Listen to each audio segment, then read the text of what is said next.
Ситуацијата во која се најде Македонија по свирепото убиство на 5 невини луѓе на периферијата на Скопје представува тест за сите нас.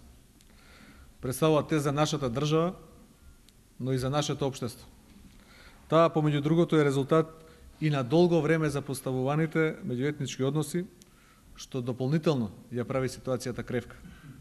Затоа, државните органи овие денови треба да ја добијат шансата на сите граѓани, организации и институции на брз, професионален и ефикасен начин да ја спроведат истрагата до крај и сторителите да ги доведат пред лицето на правдата што поскоро.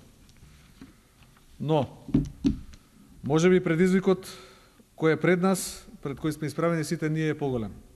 Предизвикот се состои во тоа да не дозволиме да се загрози духот на мирот, толеранцијата и здравиот разум, врз кој се темели нашето општество. Ние сочувствуваме со револтот и болката на луѓето, но не смееме да дозволиме да се создаде атмосфера на меѓусебни поделби, обвинувања и осудувања. Затоа, единствениот начин да се пребродат овие предизвици е органите на прогонот да обезбедат брза и професионална истрага и злосторниците да бидат казнети. Дополнително, државните органи имаат обврска транспарентно да ја информираат јавноста и со тоа да ги намалат шпекулациите.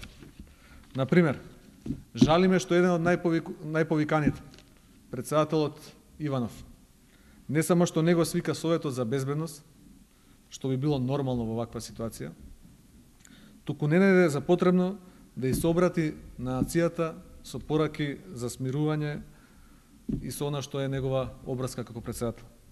На крајот, уште еднаш ги повикуваме институциите брзо да го разрешат случајот и со тоа да покажат дека имаат контрола врз ситуацијата. Така и само така ќе се спречи на тамошна ескалација на состојбите.